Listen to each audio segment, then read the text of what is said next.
वर्तमान स्वामी के शासन में हम से विराजते और उनकी यह पावन पीयूष देशना हम सभी के लिए परम उपकारी। अनादिकाल से हमारी इस आत्मा में जो जन्म, जरा और मृत्यु रूपी लोग लगे, उन रोगों का उपशमन करने वाली कोई परम औषधि है तो वह एकमात्र यह जिनवाणी। भव्यात्माओं, व्यक्ति के जीवन में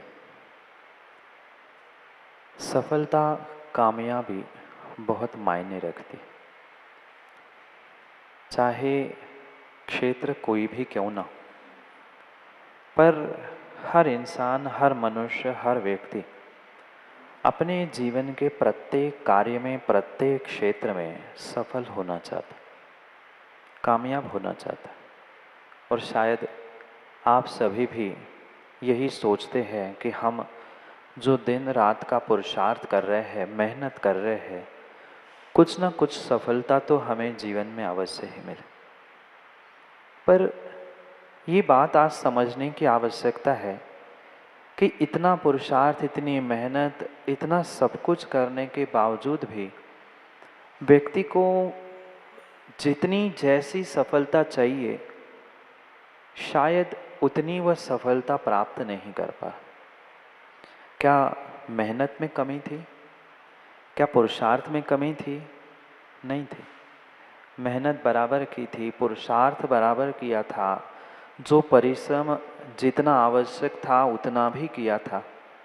पर समस्या कुछ अगर थी तो समय सूचकता की कमी थी। यानी किस समय पर क्या करना, किस समय पर क्या कहना, ये जो समय सूचकता थी, ये समय सूचकता व्यक्ति के पास नहीं। और आज जितने भी अपने कार्यों में, अपने जीवन में, चाहे लौकिक जीवन हो, पारमार्थिक धार्मिक जीवन हो, उन प्रत्येक कार्यों में अगर वे फेल हो रहे हैं, अगर किन्हीं कारणों से वे सफल नहीं हो पा रहे हैं, तो ये पक्का मानना उनके भीतर समय सूचकता का गुण का अभाव है, जिसे आज की भाषा में टाइम मैनेजमेंट कहा जाता है। वह टाइम मैनेजमेंट अगर थोड़ा सा भी व्यक्ति आज का सीख ले, समझ ले, तो पक्का मान लेना वह अल्प समय में ही अपने जीवन को, अपने कार्यों को सफलता की ओर ले जाता है। जितने भी जीव आज तक सफल हुए हैं, मैं महापुरुषों की, भगवान बनने की बात नहीं कर रहा। उन्होंने तो अपने जीवन में समय सूचकता, टाइम टेबल, टाइम मैनेजमेंट सब कुछ सीखा था, तभी तो वे अंतरात्मा से परमात्मा बन चुके, भगवान बन चुके। पर उनकी तो बात नहीं, मैं तो कह रहा हूँ जो लौकिक क्षेत्रों में भी महान बन चुके, जिनको आज पूरा देश, पूरा राष्ट्र भी स्वीकार करता है, ऐसे बड़े बड़े उद्योगपति हो, चाहे बड़े बड़े वैज्ञानिक हो, चाहे महान विभूतियाँ क्यों ना हो, उन सभी ने कहीं न कहीं जीवन में समय सूचकता, टाइम मैनेजमेंट सीखी। और जिसको टाइम मैनेजमेंट आता है, जिसको मिले हुए साधनों का, मिले हुए समय का सदुपयोग करना आता है, पक्का मान लेना वो अल्प समय में ही बहुत सारा कार्य कर लेता है। क्योंकि माँ, मैंने कल भी पूछा था, परसों भी पूछा था, भोजन बनाते आप लोग? भोजन बनाते आप लोग? अच्छा कि कच्चा? कच्चा। अच्छा भोजन बनाते हैं तो भोजन अच्छा बनाते समय ये हर समय ध्यान रखना पड़ता है कि हमें किस समय कौन से सामग्री का प्रयोग करना।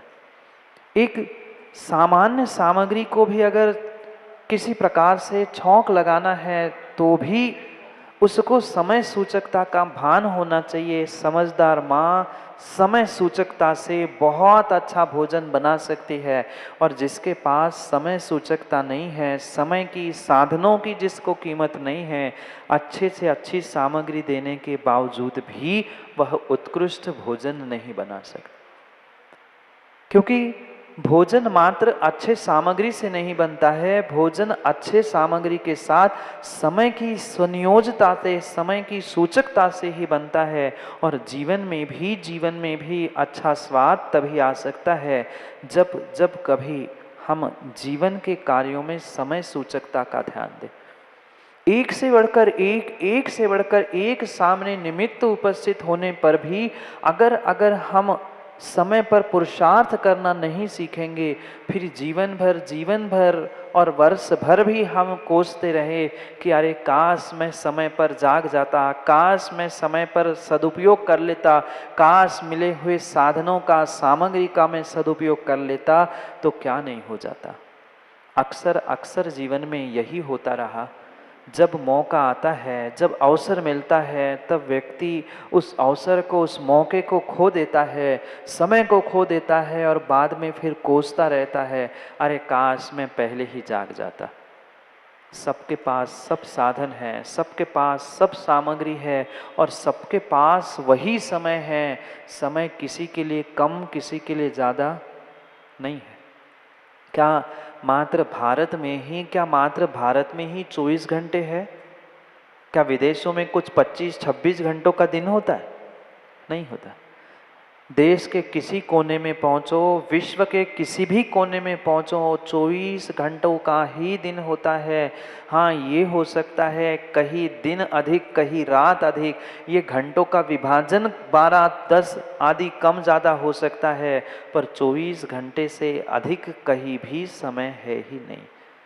अरे जितने भगवान बन चुके, जितने सफल हो चुके, जिन्होंने अपने आप को एक ऊंचाई तक पहुंचाने का प्रयास किया, उनके भी तो जीवन में 24 घंटों का ही दिन था। उनके लिए आधा 1 मिनट भी अधिक ज्यादा नहीं है, पर फिर भी विवेक पूर्वक समय रूपी निमित्त का, मिले हुए साधनों का उन्होंने समय सूचकता से पुरुषार्थ किया और उनका पुरुषार्थ फलीभूत हो गया। तो क्यों ना हम भी मिले हुए समय का, मिले हुए दुर्लभ मनुष्य पर्याय का, मिले हुए दुर्लभ महादुर्लभ सच्चे देवशास्त्र गुरु के सानिध्य का सदुपयोग करें। विरला विरला विरला ही पुण्यात्मा होता है, विरला ही पुण्यात्मा होता है रावका जी, जो अपने मिले हुए साधनों का सदुपयोग करना जानता है। बाद में तो पछताने वाले बहुत सारे होते हैं कि अरे मैं जाग जाता, मैं मौके का फ़ायदा उठा लेता, पर बाद में किसी प्रकार से अपने आप को कोसने से काम होने वाला नहीं है।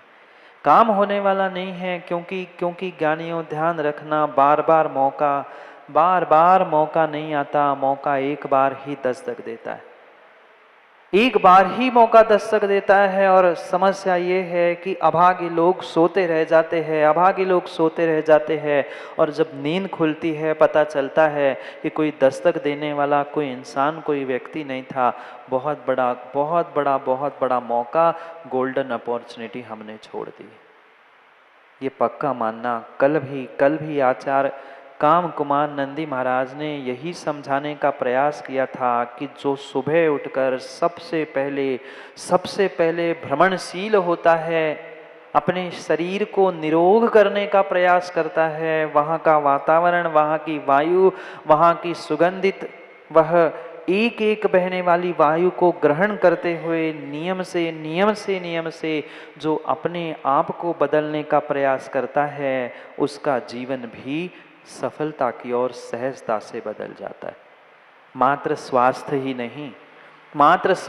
नहीं, अपितु उस धन, वित्त आदि बहिरंग साधन भी बहुत सहजता से उस व्यक्ति को प्राप्त होते हैं।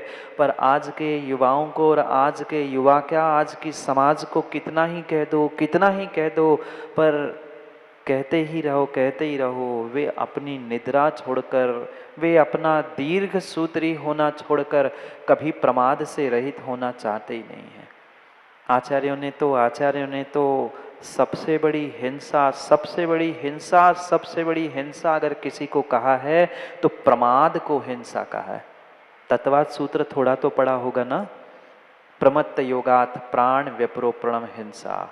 प्रमाद के योग से, प्रमाद के योग से, प्रमाद के योग से जो भी आप कार्य करोगे वह प्रत्येक प्रमाद का कार्य तुम्हारा हिंसा, हिंसा और हिंसा ही है। जो रात्रि में लंबे लंबे लंबे समय तक सोते नहीं हैं और दिन में लंबे समय तक उठते नहीं हैं, सूर्योदय के बाद भी वे हिंसा जैसा महान पाप कर रहे हैं। महान ही कह रहा हूं, महान पाप जो नरक में ले जाने के लिए एकमात्र साधन है, ऐसा महान पाप हिंसा के माध्यम से करते हैं। कल सम्यक समाधान में एक माँ पूछ रही थी, महाराज स्वप्न में तो हमारा कोई बस नहीं रहता, पर फिर भी स्वप्न में अगर कुछ गड़बड़ हो गई, कुछ पाप कर लिया, क्या उसका भी दोष लगेगा? सबसे बड़ा पाप तो मां, सबसे बड़ा पाप तो निद्रा है। निद्रा को ही आचार्य भगवंतों ने हिंसा और प्रमाद में रखा है। जहां प्रमाद है वहां हिंसा है। निद्रा, निद्रा, निद्रा, प्लचना, प्रचला, ये सभी जो दर्शनावरणी कर्म के उदय से होने वाले हैं, ये प्रमाद है। आप स्वयं सोचे, आप स्वयं सोचे, जो पाप जीते जीते आंख खुले खुले में व्यक्ति नहीं करता है, उससे कई अधिक गुना पाप तीव्रता से व्यक्ति सपनों में कर लेता है। क्योंकि जीते जागते जागृत अवस्था में फिर भी डर है, कोई कुछ कह दे, कोई कुछ कह दे, पर सपने में कोई रोक टोक ही नहीं है। सपने में कोई रोक टोक नहीं है। आचार्यों ने तो ये स्पष्ट लिखा है, साधकों के लिए जो साधना करना चाहते हैं, मात्र मोक्ष मार्ग की नहीं, जो मोक्ष मार्ग की कर रहे हैं तो कर ही रहे हैं, पर जो अपने जीवन को सफल बनाने के लिए साधनारत है, वह प्रत्येक श्रावक, प्रत्येक साधक को नियम से ये निर्णय करना होगा, वो जितना अधिक सोएगा उतना अधिक पाप करेगा। दिन में तो किसी साधक को सोना ही नहीं चाहिए। ठीक है, किसी की विषमता है, किसी की कुछ बीमारी है, उसके लिए तो फिर भी कहा है कि वह आपत्ति काल है, प्रायश्चित लिया जा सकता है। पर आप सही बताना, दिन में सोते तो हो नहीं ना? दिन में भोजन के बाद सोते तो हो नहीं ना? अगर दिन में सो रहे हो तो बहुत बड़ा पाप कर रहे हो। आने वाले समय के लिए ज्ञानावरणी और दर्शनावरणी दोनों कर्मों को एक साथ प्राप्त कर रहे हो। क्योंकि दर्शनावरणी के उदय से तो निद्रा आ ही रही है, नींद आ ही रही है, पर ध्यान रखना, वो नींद ले लेना ये प्रमाद की स्थिति है। आचार्यों ने तो इतना कठोर कह दिया है कि ये डाकिनी है। डाकिनी जानते हैं ना? भूत, प्रेत, पिशाचनी, डाकिनी, सबसे खतरनाक वो डाकिनी होती है। निद्रा को डाकिनी कहा है। निद्रा को डाकिनी कहा है। जितना उस डाकिनी के वश में जाओगे, विश्वास मानना, उतने पापों से नरकों में जाओगे। आप अपने सपनों को याद करो ना, अपने स्वप्नों को याद करो। क्या कुछ नहीं देख लेता व्यक्ति स्वप्नों में? उन स्वप्नों में देखे हुए अपने स्वयं के किरदारों को दुनिया के सामने रखना भी संभव नहीं होता। इतने खोटे पाप व्यक्ति निद्रा में, स्वप्न में कर लेता है। चाहे दिन की निद्रा हो, चाहे रात की निद्रा हो, निद्रा तो डाकिनी है। जितना पाप का आश्रव व्यक्ति जीते जागते नहीं कर पा रहा है, उससे कई अधिक गुना मन से, सुप्त मन से, स्वप्न के माध्यम से अपनी इच्छाओं की पूर्ति कर लेता है। कभी आज तक अनुभव नहीं किया हो तो आज से आगे अनुभव कर लेना। जो आनंद माँ सपने में लड्डू खाने में आता है, सपने में मीठा खाने में आता है, वो जीते जागते खाने में नहीं आता। और मात्र लड्डू खाने की बात नहीं कह रहा हूँ युवाओं, स्वप्न में अनेक प्रकार के पाप व्यक्ति करता है और उन पापों का प्रति समय प्रति पल उसे आश्रय हो रहा है। इसीलिए तो पुनः चेतावनी देते हुए आचार्य भगवान समझा रहे हैं कि समय पे उठो, समय पे जाग जाओ, समय पे अपने समय के कार्य करो, क्योंकि समय बेश कीमती है जीवन का। अगर आयु के समय के निषेक तुमने यूं ही पापों में बर्बाद कर लिए, फिर अंतिम समय में रोने बिलखने से कुछ हल होने वाला नहीं है। हर कोई फिर बुढ़ापे में रोते हुए मिलता है, बिलखते हुए मिलता है, अरे हमारे साथ ऐसा होता है, अब तो हम बूढ़े हो गए, हमारी कोई कीमत ही नहीं है। हमने अगर समय पे समय की कीमत की होती, अपने देव शास्त्र गुरु की कीमत की होती, तो शायद विश्वास मान लेना अंतिम समय में ऐसी दुर्दशा नहीं होती। नहीं होती। आप चाहते हैं ना दुर्दशा हो अपनी? कौन कौन चाहता है अपने अपने अंतिम समय में दुर्दशा हो? नहीं चाहते हो, नहीं चाहते हो, नहीं चाहते हो। तो थोड़ा सा विवेक जागृत करो, थोड़ा सा विवेक जागृत करो। बार बार मौका नहीं मिलेगा, बार बार मनुष्य पर्याय नहीं मिलेगी, और बार बार सच्चे देव शास्त्र गुरु का सानिध्य नहीं मिलेगा। ये जो मिला है पिछली तपस्या का फल है। आज कुछ तो कर लो, कुछ तो कर लो, कुछ तो कर लो। सुबह सुबह प्रातः काल उठकर रात तक की अपनी दिनचर्या को, अपने रूटीन को, अपने टाइम टेबल को बदलने का प्रयास करो। जब तक हम अपनी दिनचर्या नहीं बदलेंगे, जब तक मिले हुए साधनों का सदुपयोग करने की भावना जागृत नहीं होगी, तब तक आप कितनी मेहनत, कितना पुरुषार्थ और कितना धन कमा के रख लेना, ध्यान रखना अंतिम समय में दुर्दशा होना नियत है। बिलखते हैं, रोते हैं, चिल्लाते हैं। हम तो कई नगरों में होकर आ गए, फिर रोते बिलखते हुए कहते महाराज जी पता नहीं कौन से पाप कर्म का उदय पिछले जन्म का आया, पिछले जन्म का उदय में आया नहीं आया, पर वर्तमान का भी वर्तमान में उदय में आ सकता है। आवश्यकता नहीं है पाप पिछले ही कर्म का उदय में आ जाए, इस कर्म का, इस पर्याय का भी कर्म उदय में आ सकता है। इसलिए सोच संभल कर जीने का प्रयास करो। जब जब समय पर समय के कार्य करने की, भगवान की भक्ति करने की, निर्ग्रंथ को दान देने का समय था, वहां व्यक्ति बढ़िया पलंग पे सोता है। रात्रि में जब निर्ग्रंथों की सेवा करने का समय होता है, तब मोबाइल में घुसा पड़ा रहता है, और फिर बाद में कोसता है गुरुजी कुछ बताओ, भगवान कुछ बताओ, हम तो कुछ कर नहीं पा रहे हैं, क्यों करोगे और कैसे करोगे?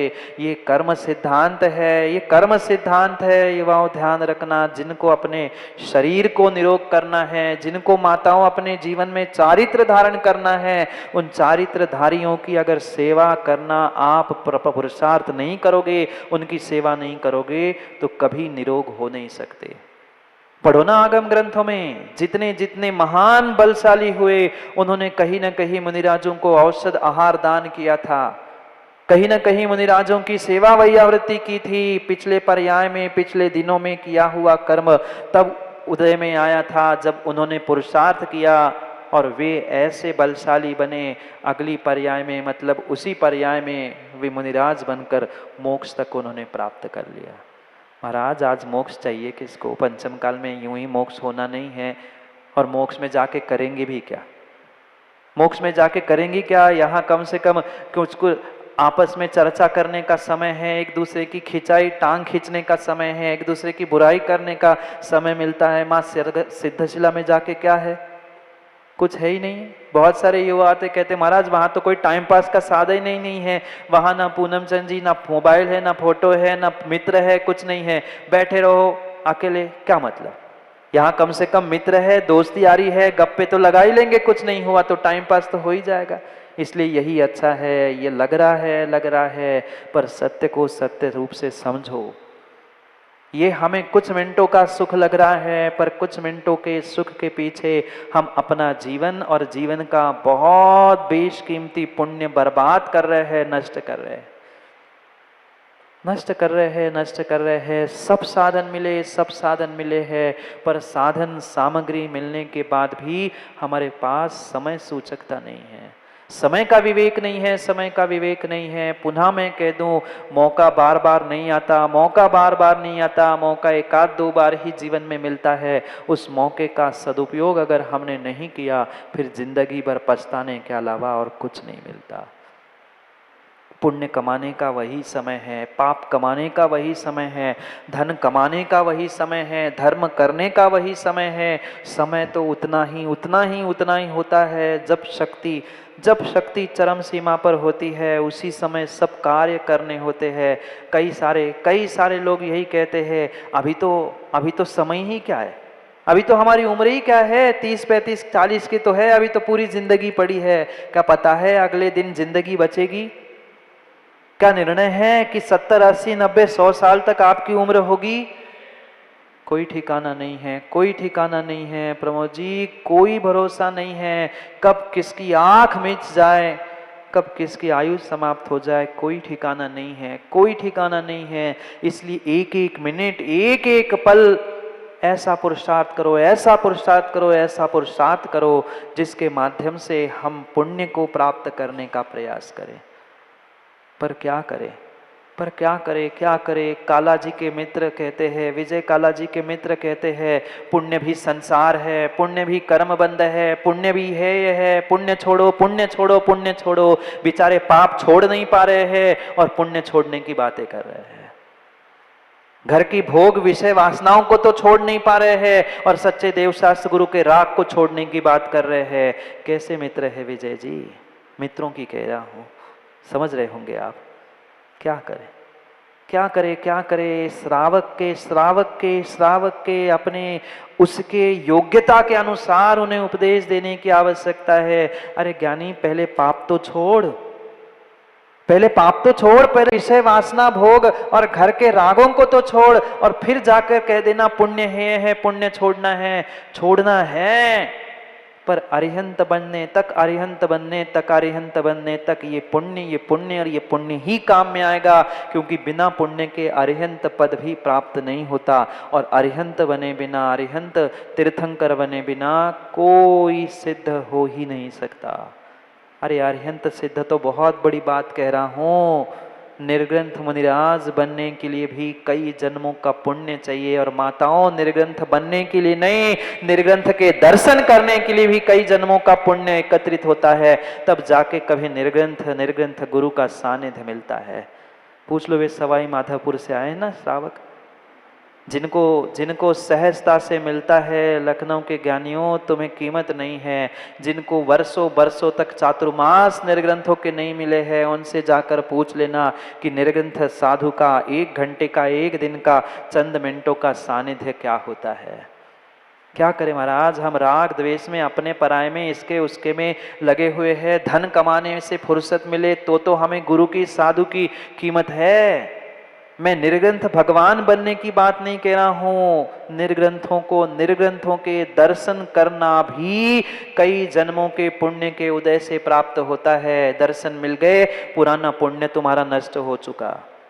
ये मत सोच लेना कि हमें तो पुण्य उदय में आ गया, गुरु के दर्शन मिल गए। माताओं, पिछला पुण्य उदय में आके नष्ट हो गया।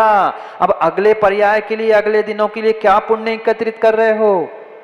पुण्य उदय में आया, नष्ट हो गया, अब क्या बचा कल के लिए? पिछली पर्याय का पुण्य लेके आए थे, जैसे बाप जाता का धन हम कमाकर उसको ही खाकर उसमें ही करोड़पति बनकर घूम रहे हैं, ऐसी पिछली पर्याय का पुण्य भोगते भोगते अपने आप को पुण्यात्मा मान रहे हैं। आज के समय के लिए, आने वाले समय के लिए कितना पुण्य एकत्रित कर रहे हैं, कितना पुण्य एकत्रित कर रहे हैं? सोचने समझने की आवश्यकता है। ये जो समय है, आयु के निषेक सबके निर्धारित है। जिसको जितनी आयु मिली है उससे कम, उससे अधिक किंचित भी होने वाला नहीं है। एक एक मिनट का हिसाब करना होगा। एक एक मिनट का हिसाब करके हमें निर्णय करना होगा कि हमने आज तक समय किसमें व्यर्थ किया। बोलो ना माताओं, उस समय किसमें व्यर्थ किया? मंदिर में बैठे बैठे दुनियादारी की बातें नहीं होती ना? आप तो बिल्कुल नहीं करते होंगे, बिल्कुल निंदा पुराण तो खुलता ही नहीं होगा। किसके बेटी ने, किसके बहू ने, किसने क्या किया, किसने क्या नहीं किया, पूरी दुनिया भर की पंचायत वही भगवान के सामने आकर विकथा कर रहे हैं। पाप तो लगता ही नहीं ना?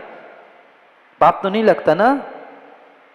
जानते सब है महाराज जी, पर मानते नहीं हैं। आप भी कोई दूध के धुले नहीं बैठे हो, खुश होकर उन पर मत मुस्कुराना। हम भी क्या क्या करते हैं मंदिर में, कितनी कितनी कितनी कसायों से युक्त होकर परमात्मा के वेदी के सामने भी लड़ने के लिए तैयार हो जाते हैं। भले ही लाठी लेकर नहीं लड़ पा रहे हैं, पर भीतर परिणाम तो ऐसे होते। नीचे तो मैं बताता हूँ, वही भगवान है तो समझ क्या रखा है मुझे, छोटा थोड़ी ना मैं। कर लिया बहुत बड़े पुण्य का आश्रय, कर लिया बहुत बड़े पुण्य का आश्रय, मैं जान के पुण्य कह रहा हूँ, नरक जाने के लिए यही जो मंदिरों में आपने पुण्य का दुरुपयोग करते हुए वह पाप कमाया था ना, यही पुण्य तुम्हें नरक ले जाने के लिए निमित्त बनेगा। ज्ञानियों ध्यान रखना, ध्यान रखना, ध्यान रखना।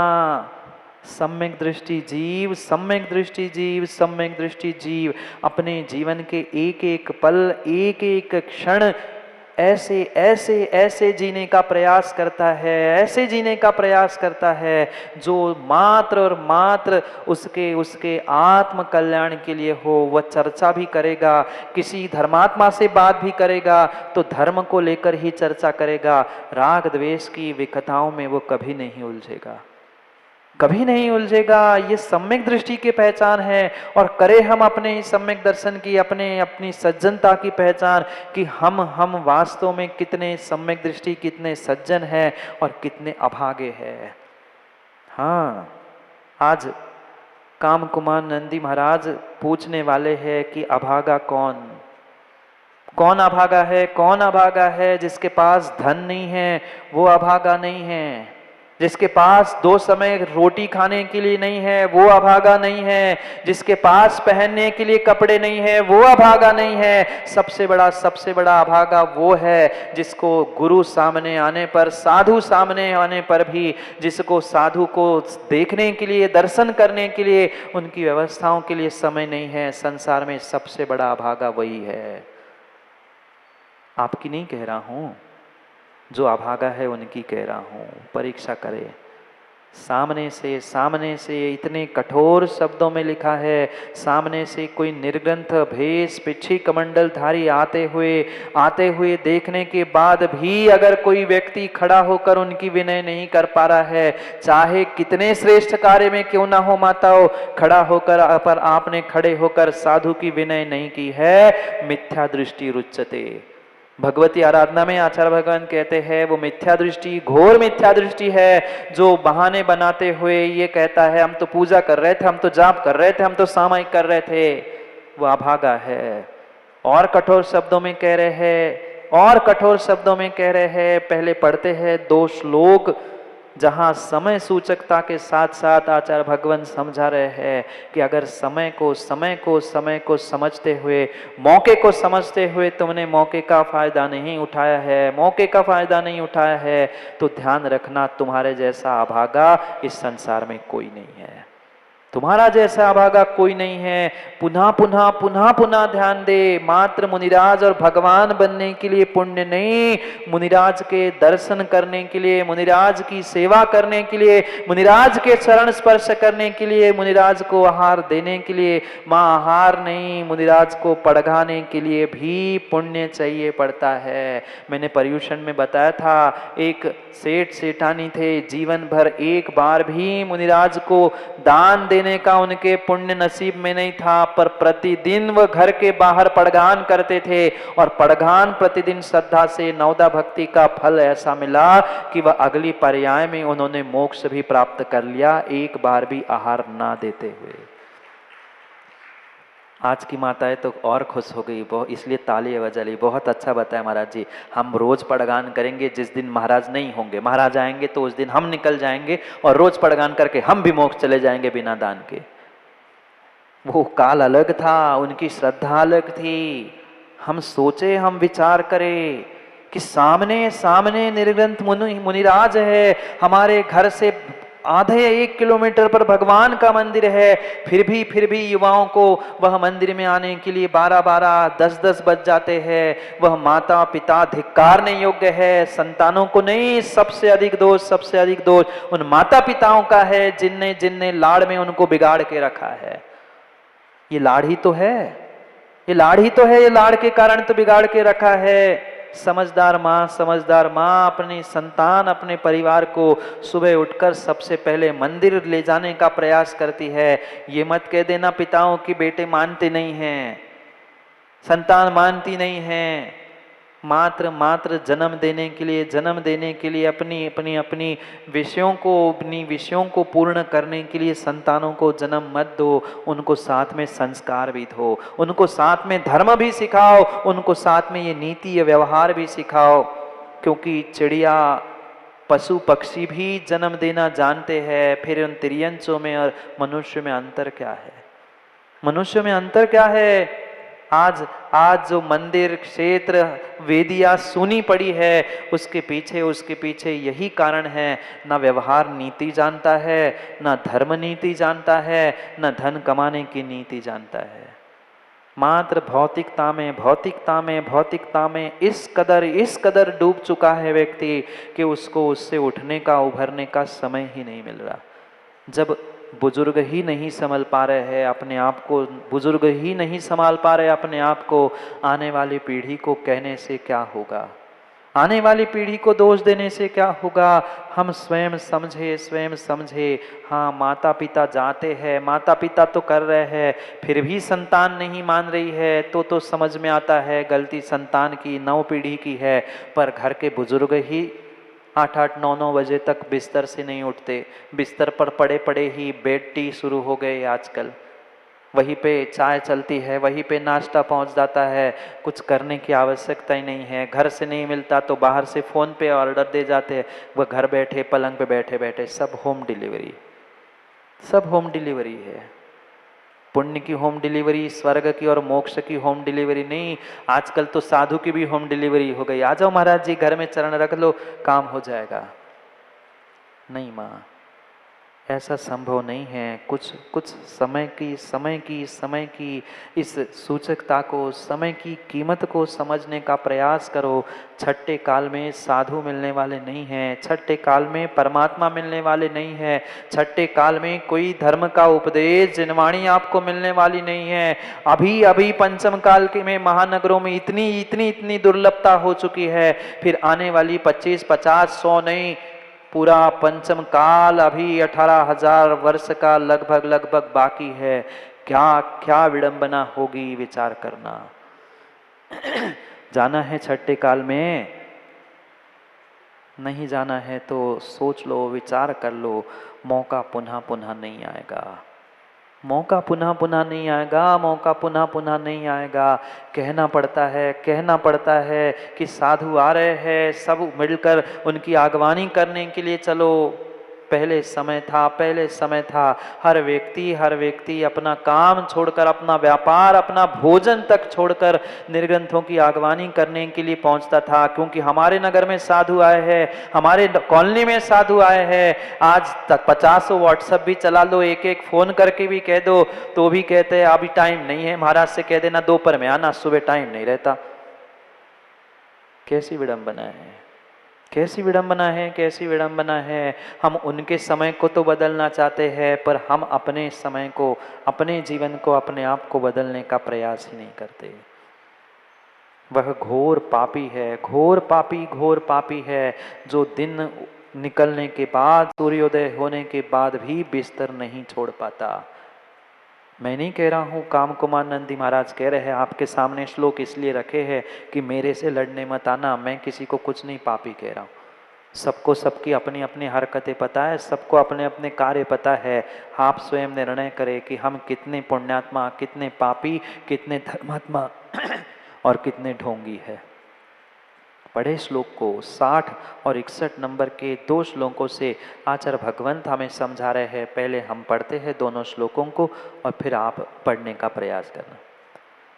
कीर्तनेन उषा काले पुण्यमर्जन्ति साधवः, शयने दीर्घसूत्री च कालं यापयते वृथा, आगमानिदीह साधो यस्य न मोदो भवेशिते, नितरां भाग्यविहीना पशुरपि तस्मात् भवेधियः श्रेष्ठः। पढ़ो। कीर्तनेन उषा काले, उषा काल यानी प्रातः काल, जैसे ही सूर्योदय होता है, कल सबसे पहले बताया कि अपनी दिनचर्या भ्रमणशील होकर, यानी स्वयं के पैरों से चलते चलते उस मंदिर तक, अपने जो इष्ट प्रभु है उनके स्थान तक पहुंचने का प्रयास करे। और फिर क्या करने, वहां जाकर लड़ाई करे, वहां जाके निंदा पुराण खोले? नहीं, कीर्तिनेन कीर्तनेन, प्रभु का कीर्तन करे। यहाँ तो गाथा है, श्लोक है, इसलिए अल्प शब्दों में कीर्तन लिखा। कीर्तन का भी अर्थ मात्र वह ताल मृदंग और ढोल बजाना नहीं, भगवान के सच्चे सच्चे प्रभु की आराधना, पूजा, अभिषेक, विधान आदि सभी कार्य उषा काले यानी दिन होते ही वह घूमते हुए पहले परिक्रमा लगाओ पूरे मंदिर की और फिर पहुंच जाओ भगवान का अभिषेक पूजन करने के लिए। पुनः ध्यान रखना, स्वयं का द्रव्य, स्वयं के वस्त्र, स्वयं के बर्तन, स्वयं की सामग्री होगी तो ही स्वयं को पुण्य लगने वाला है। भले ही वर्ष में महीनों में हम इतना दे रहे हैं, व्यवस्था बना रहे हैं, किसी प्रकार से ज्ञानियों आपको पुण्य मिलने वाला नहीं है, किसी प्रकार से मिलने वाला नहीं है। वो तो विषमता के लिए मंदिर में वस्त्रों की व्यवस्था की गई थी। क्षेत्रों में जो ये धोती दुपट्टे, ये बर्तन, ये द्रव्य इसलिए रखी जाती थी, अचानक कोई बाहर से व्यक्ति आ गया, उसको उसकी द्रव्य, उसके लिए कपड़े वस्त्र नहीं है तो उसके लिए व्यवस्था बनाई है। पर प्रमादी लोगों ने ये सब व्यवस्थाएं बंद कर दी। पुनः ध्यान रखना, स्वयं को पुण्य चाहिए तो स्वयं को, स्वयं की द्रव्य ही, स्वयं के द्रव्य का शोधन करना, स्वयं के द्रव्य को सजाना, स्वयं की थाली सजाना, ये पुरुषार्थ करना होगा। आपको क्या पुण्य लगेगा? फोकट का चंदन और घिस मेरे नंदन, फ्री का मिल गया घिसो। ऐसे ही होता है, मंदिर का होता है तो बहुत सारा घिसते, और स्वयं का घर से होता तो कितना सोच समझ के प्रयोग होता है। यहाँ सब फोकट का चंदन है, घिसते जाओ घिसते जाओ घिसते जाओ, और नंदन जी को चाहिए पूरा पुण्य। क्या मिलेगा? क्या मिलेगा जब हमारा द्रव्य ही नहीं लग रहा है, ना दान में हमें पुण्य लग रहा है, ना हमें पूजा पाठ में किसी प्रकार से पुण्य लग रहा है। जो सम्यक दृष्टि है, उषा काले कीर्तने न पुण्यम अर्जन्ति साधवा, जो साधु पुरुष है, जो सज्जन पुरुष है, जो सम्यक दृष्टि है, जो सच्चा धर्मात्मा है, सुबह सुबह सबसे पहले उठकर परिक्रमा लगाते हुए कीर्तनेन, प्रभु का कीर्तन करने के लिए ही पुरुषार्थ करता है। हम कितना कीर्तन करते हैं और कितना राग द्वेष की कहानियों में उलझकर अपने जीवन को सुबह से बर्बाद करते हैं। ये ध्यान रखना माताओं, ये ध्यान रखना माताओं। सुबह सुबह सुबह का समय जितना प्रसन्न चित्त रहोगे, और मात्र माताओं से नहीं, आप सभी से कह रहा हूँ, सुबह के समय आप जितना प्रसन्न चित्त रहोगे, विश्वास मानना, उतना उतना उतना विशेष उस दिन आप कुछ कार्यों में सफलता को प्राप्त करोगे। विशेषता है, क्योंकि जितना प्रसन्न मन सुबह समय रहता है उतना ही आपका दिन अच्छा जाएगा, और एक दिन दो दिन वैसे ही प्रसन्न चित्त रहने से पूरा दिन, पूरा साल और पूरा जीवन भी स्वयं अच्छा होता जाएगा। इसीलिए तो कहा है, ये जितना भी रूटीन, जितनी भी दिनचर्या श्रावकों के लिए, साधु के लिए कही है, ये मात्र इसीलिए रही है, सुबह उठकर तुम पहले परिक्रमा करते हुए या परिभ्रमण करते हुए, मॉर्निंग वॉक करते हुए उस उत्तम सुगंधित वायु को ग्रहण करो। फिर अपनी शरीर की शुद्धि के साथ साथ मंदिर में पहुंचकर सबसे पहले मंदिर में प्रभु जी का वह पूजन, अभिषेक, आराधना आदि करने का प्रयास करो। उसके उपरांत पुनः पुनः पुनः जैसे थोड़ा सा और समय हो जाए तो निर्ग्रंथ साधु की आहारचर्या, उनकी सेवा, उनकी वैयावृत्ति में, गुरु उपासना में लग जाओ। ये जितनी भी दिनचर्या आवश्यक लिखे है ना, उसके लिए समय सूचकता का बोध चाहिए।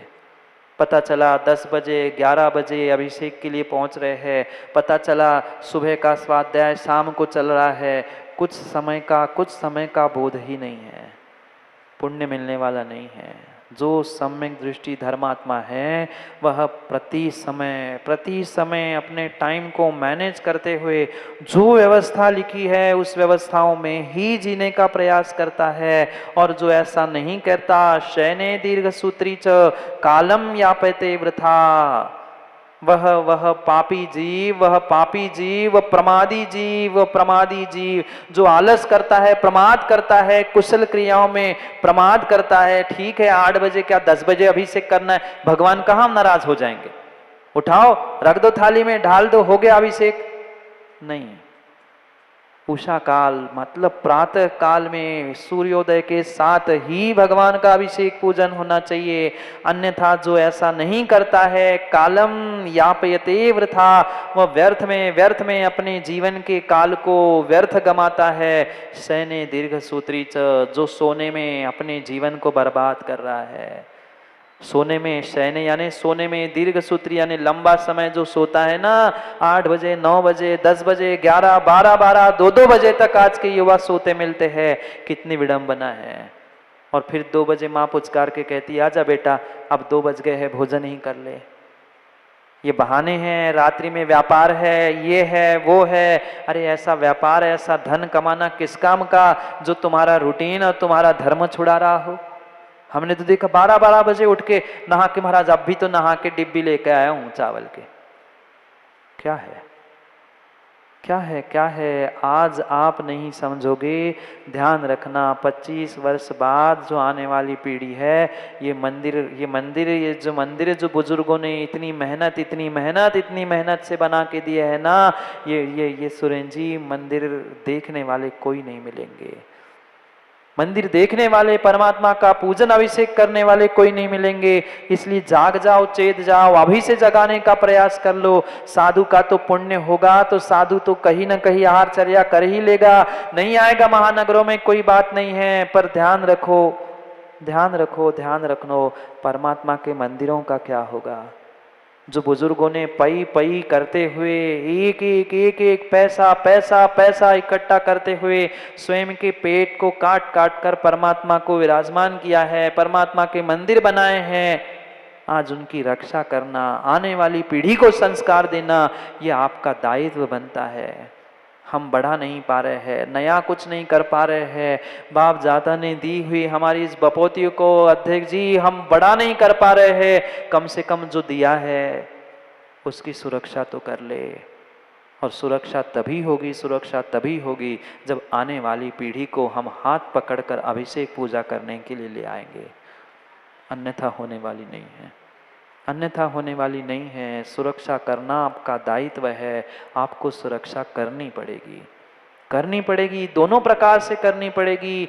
पूछ लेना उन शायद वे जवाब दे नहीं पाएंगे क्योंकि वे बुजुर्ग सब चले गए।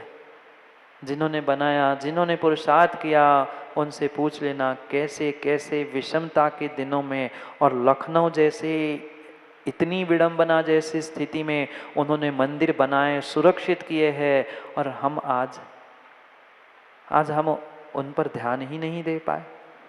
सबसे बड़ा अभागा है। मैं नहीं कह रहा हूँ क्षमा करना, मैं तो क्षमा मांग लूँ, पर यहाँ जो लिखा है वह पढ़ लो ना।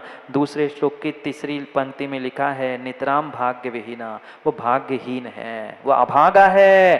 कैसा अभागा? पशुरपि तस्मात् भवेद ये श्रेष्ठ।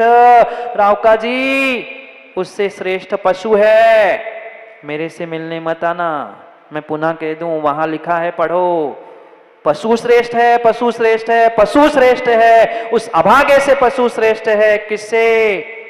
आगवानी है। साधु की आगवानी हो रही है। साधु नगर में आ रहा है, साधु आपके कॉलोनी में, साधु आपके मंदिर में है। यस्य मोदो न भविष्यते, जिसको आनंद नहीं हो रहा है, जो उल्लासित नहीं हो रहा है कि मेरे नगर में साधु आए हैं, मेरे कॉलोनी में साधु आए हैं, ये जिसके प्रमोदित आनंदित भाव नहीं हो रहा है ना, वो पशु से भी गया बीता है। उससे तो पशु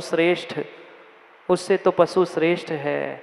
आज कह के व्यवस्थापकों को थकना पड़ता है कि भाई आ जाओ नीरज जी, आ जाओ, भगवान आ गए हैं, ये पंचम काल के धरती के देवता है, कम से कम दर्शन ही कर लो। हम राग द्वेष में उलझे हैं, ये ऐसा है, वो वैसा है, ये साधु वैसे, वो संघ के, ये फलाना, ये डिमका। अरे तुमसे तो कई गुना श्रेष्ठ ही है। एक दिन आहारचर्या करा लो, प्रवचन सुन लो, और फिर उनकी व्यवस्था वो जाने, पर पहले ही हम परीक्षा करते हैं कौन कैसा, कौन क्या नहीं है, कौन पानी में है। हम कितने पानी में है देखे ना, हम कितने पानी में है पहले देखे ना।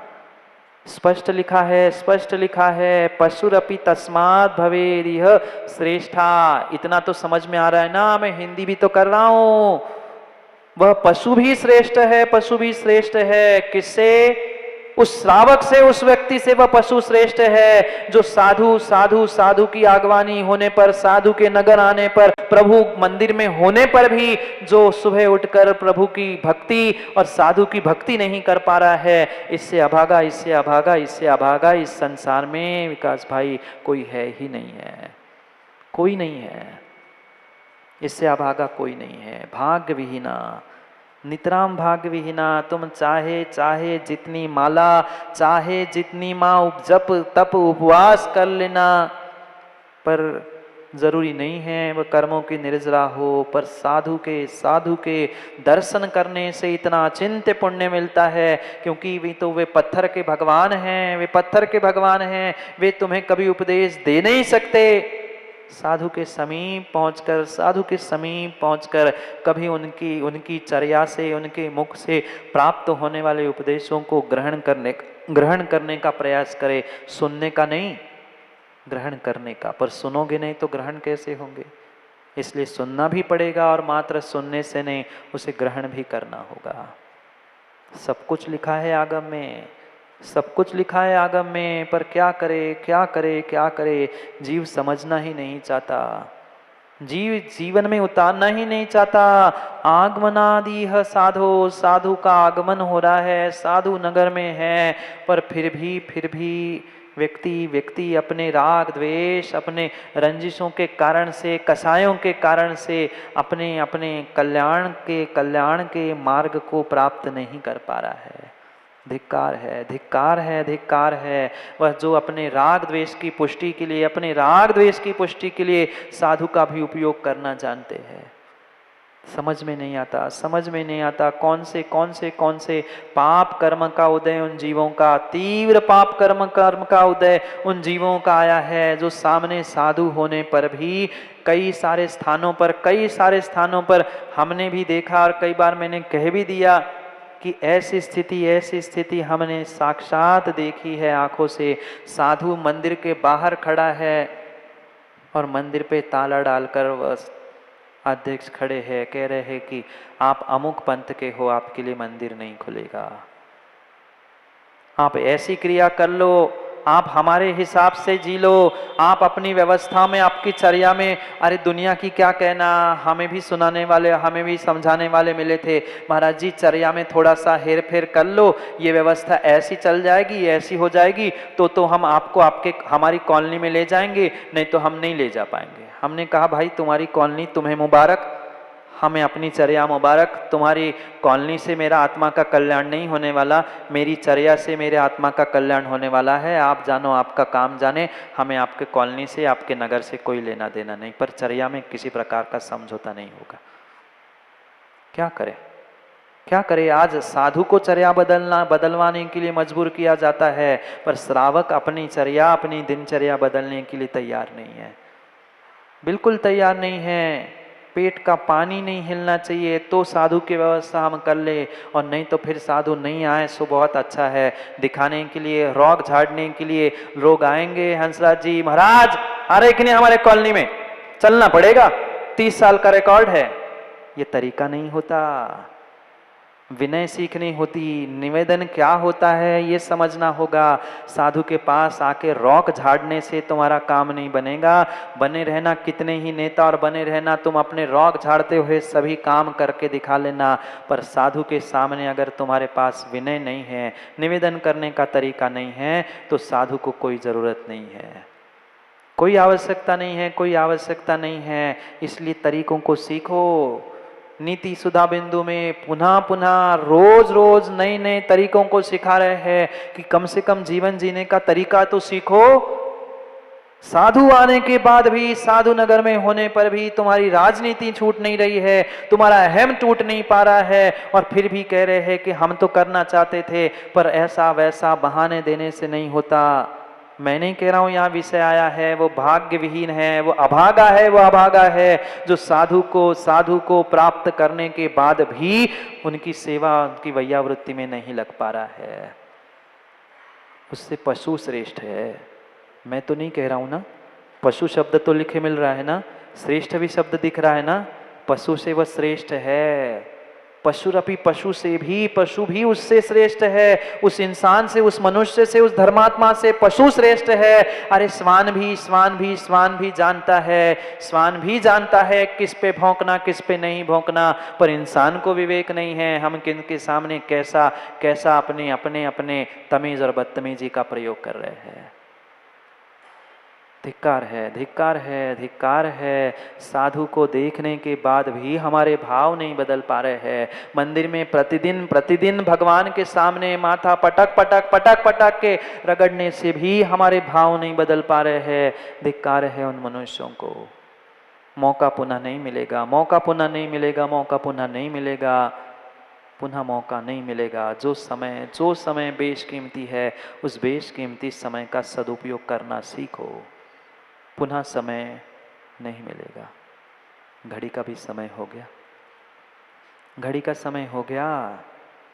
जाओ प्रमाद करने के लिए। प्रमाद तो जिंदगी भर किया ही है, पाप तो जिंदगी भर किया ही है, पर सम्यक दृष्टि हर समय हर समय हर समय मौका खोजता है, मौका खोजता है कि जिससे मुझे पुण्य मिल जाए, जिससे मुझे पुण्य मिल जाए, जिससे मुझे पुण्य मिल जाए। हम अपने लिए सोचे कि हम पुण्य प्राप्त करने के लिए मौका खोजते हैं कि पाप कमाने के लिए मौका खोजते हैं। क्योंकि समय तो उतना ही है, दिन में 24 घंटे है, साल में 12 महीने हैं, 365 दिन हैं। इससे अधिक कहीं कहीं कहीं किसी काल में, किसी पर्याय में, किसी अवस्था में प्राप्त होने वाले नहीं हैं। फिर जब इससे समय बढ़ना ही नहीं है तो हम समय को ही मैनेज करना सीख लेना, समय सूचकता को ही करना सीख लेना। मौका पुनः मिले, मौका पुनः मिले जरूरी नहीं है। साधु का सानिध्य, गुरु का सानिध्य हर किसी को नहीं मिलता, हर किसी को नहीं मिलता। छोड़ दो भीतर के राग द्वेष कसाय परिणामों को। जो मिला है, जो मिला है, जो मिला है वह मनुष्य पर्याय का सर्वश्रेष्ठ सौभाग्य, सर्वश्रेष्ठ सौभाग्य है।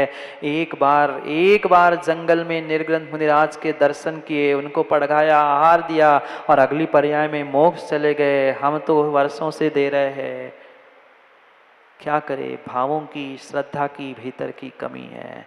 उस श्रद्धा, उस भावों को संजोते हुए सोचो कि नगर में साधु आया है, कितना आनंद, कितना उत्साह, कितना कितना विशेष हमें उत्सव के साथ एक एक दिन मनाने की आवश्यकता है। अब कोई उत्सव भी मनाना है तो 50 बार पूछना पड़ता है कि भाई तुम्हें समय है क्या, तुम समय दोगे क्या, तुम धन दोगे क्या, तुम ऐसा करोगे क्या। कैसे अभागे जीव है, कैसे अभागे जीव है, कैसे अभागे जीव है। आप इंसान हैं, आप मनुष्य हैं, आप धर्मात्मा हैं, आप सम्यक दृष्टि है, आप जैन कुल में जन्मे हैं। अपनी अपनी परीक्षा करें कि पशु हमसे श्रेष्ठ है कि हम पशु से श्रेष्ठ है। कौन हमसे श्रेष्ठ है ये निर्णय करना है। अगर हम श्रेष्ठ है तो मिले हुए मौकों का, मिले हुए अवसरों का सदुपयोग करने का प्रयास करें। धन दौलत तो हर पर्याय, हर समय, हर वर्ष, हर दिन कमानी ही कमानी है। पाप भी दिन रात कमाना है, पर पुण्य कमाने का साधन पुनः पुनः पुनः पुनः मिलने वाला नहीं है। इसलिए समय को समय पर समझो। समय हो गया, करेंगे कल और बहुत सारी नीतियों के साथ जीवन बदलने को, जीवन नेक करने के उन तरीकों को समझने का प्रयास। कल नहीं आओगे ना, आओगे सो पाओगे, और नहीं तो जो कहा है ना श्रेष्ठ कौन है उनके गिनती में पहुंच जाओगे। मैं नहीं कुछ कह रहा हूँ, मैं तो बता रहा हूँ जो लिखा है। मेरे में क्या शक्ति कुछ कहने की, जो आचार्यों ने कहा है वो आप तक बस पहुंचा देता हूँ। समझ जाओ सो समझ जाओ, और नहीं समझो तो नहीं समझो। मेरा काम है दर्पण दिखाना। अब कालोच लगी है सो पहुँच लो, सुंदर लग रहे हो तो समझ जो। काम आपका है, जीवन आपका है, जिंदगी आपकी है। आपको अपने जीवन को नेक बनाना है तो सोच ले, समझ ले। फेंक जीते जीते बहुत समय बीत गया। समय पर, समय की बात के लिए कल पुनः समय पे मिलते, क्योंकि समय पे किया गया काम समय को दिलाता है। बोली भगवान महावीर स्वामी की